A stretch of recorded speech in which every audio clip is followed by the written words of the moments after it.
Welcome back. It is time for another quick bite with Hy-Vee Dietitian Kaiti George. What do we got? We are going to be using something that it's really repurposing maybe last night's supper.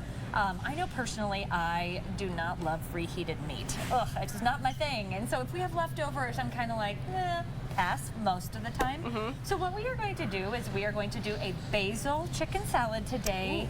And really incorporates a lot of different produce items, everything probably you should have kind of at your house as well. So we are going to get started, and we are going to get started with our leftover chicken. So last night we made some chicken, seasoned it up with some different types of seasoning and spices, and then I just chopped it up prior to putting it in the refrigerator, and we're going to just put that in our bowl. It's about 2 chicken breasts is what it was. So and we're going to eat this cold, so it is cold chicken. So step number 1. Number 2, we are going to add some apples, and so from here we're just going to chop up. This is a Fuji apple coming right into season, fall, right around the corner. And what's great about chicken salad is you make as little as much as you want. And so if you're following a recipe, it may say like 2 cups of apples, but make as little or as much as you want. We're just going to cut these into little pieces because I just want you to remember bite size. That's what we're looking for, is just bite-sized pieces here. So our apple is going to go right into our chicken salad. And again, sometimes fruit in chicken salad can be very unappealing to people, but goodness, I say, don't knock it till you try it, right? Yeah. So there is that. From here, we are going to use some purple grapes. And so again, these are things that I just had around my house. You're gonna wanna cut them in half. So some of these are not cut in half, and it's very simple, cut in half. You don't wanna use the whole grape because simply it would pop and it would just be texturally not very good. Okay. But from here, we're just gonna add many of these half grape halves to our salad as well. So step 1, step 2. From here, we are going to use some basil straight out of my garden. And I know I'm a basil fan. I know some people will say, well, how do you use basil? Do you cut it? Do you tear it?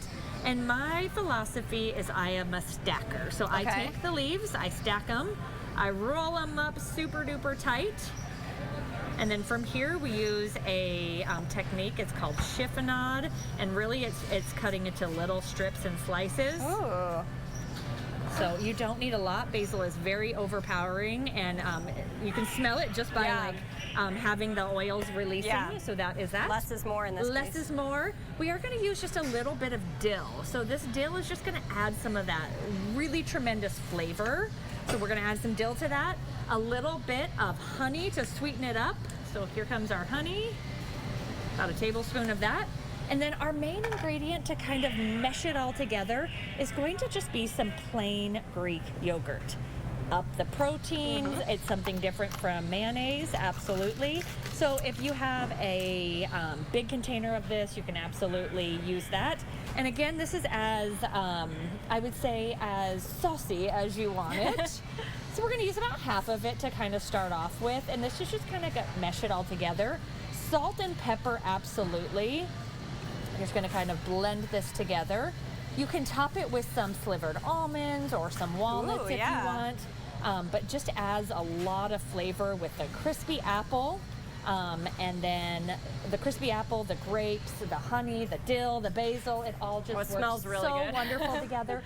And then I love to serve it with these Lundberg's rice cakes. So the rice cakes, I feel they're very cliche. A lot of times people say, oh, they taste like styrofoam. These do not. So they're found in Health Market at Hy-Vee. And really, instead of using bread or crackers, not that that's bad, this is just something different. Yeah. Use these rice cakes and kind of use it as a dip, much like this. And ready to go, right? It's a great lunch. Pack it in a small container such as this, and can work really good for a lunchbox. What a great idea. Kaiti, thank you. Yes. We'll put the recipe on Nebraska.tv.